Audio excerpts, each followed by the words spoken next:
Nako, may bago naman bubuuhin si nanay na Lego. Just like the Lego Mario set. No, this isn't Mario, but it's a Lego, so watch out for Nanay's Lego. Getting ready! Think.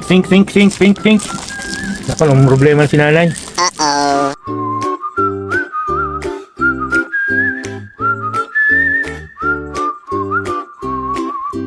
Saan ko na siya ilalagay? Kaya wait, bubuhin. Dapat hindi siya ganito. Ano siya matanggal?